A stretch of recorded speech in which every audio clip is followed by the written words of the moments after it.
Halo, perkenalkan nama saya Laura Septrian Simanjuntak, UPJJ Kota Batam, Prodi Ilmu Administrasi Bisnis. Saya akan menjelaskan tugas 1 logika. 1. Term pada hakikatnya terbagi menjadi banyak jenis.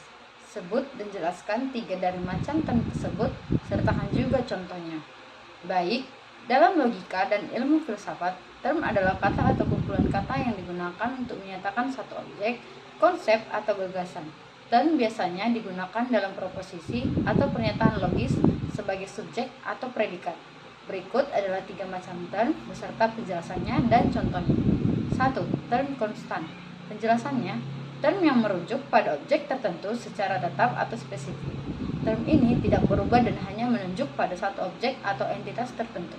Contoh, Presiden Prabowo Subianto. Matahari, Candi Borobudur. Dalam proposisi, Presiden Prabowo Subianto adalah Kepala Negara Indonesia. 2. Term umum. Penjelasannya, term yang menunjuk pada kelompok atau kelas objek, bukan satu objek tertentu. Term ini bersifat umum dan bisa mencakup banyak individu di dalamnya. Contoh, manusia, hewan, sekolah. Dalam proposisi, manusia adalah makhluk hidup. 3. Term relatif. Term yang hanya memiliki makna ketika dikaitkan dengan term lain. Artinya, term ini tidak berdiri sendiri dan membutuhkan pasangan untuk dipahami. Contoh, ayah, kakak, guru. Dalam proposisi, Andi adalah kakak dari Rina. 2. Jelaskan dan berikan contoh bentuk sesat pikir atau logical fallacy. Bagaimana agar terhindar dari logical fallacy?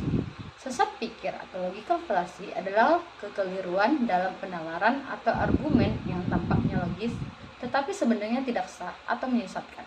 Sesat pikir sering muncul dalam debat, opini publik, atau bahkan tulisan akademik tanpa disadari.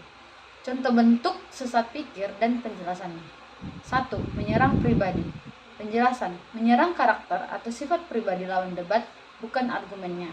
Contoh, jangan dengarkan pendapat Budi tentang ekonomi. Dia kan cuma lulusan SMA.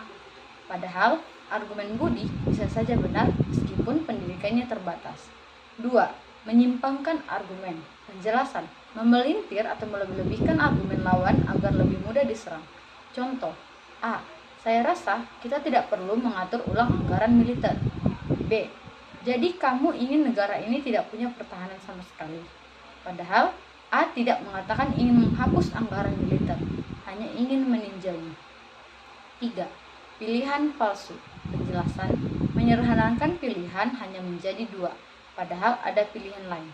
Contoh, kalau kamu tidak memilih partai X, berarti kamu tidak cinta negara ini. Padahal ada banyak pilihan lain yang juga bisa mencerminkan kecintaan pada negara. Bagaimana cara menghindari logical fallacy? 1. Fokus pada argumen, bukan pada orangnya. Jangan biarkan emosi atau bias pribadi mempengaruhi penilaian logis. 2. Periksa logika secara objektif. Tanyakan, apakah kesimpulan ini benar-benar mengikuti dari premisnya. 3. Berpikir kritis dan terbuka. Hindari asumsi atau generalisasi berlebihan. 4. Mendalami berbagai jenis sesat pikir. Semakin Anda kenal bentuk-bentuk falasi, semakin mudah mengenalinya.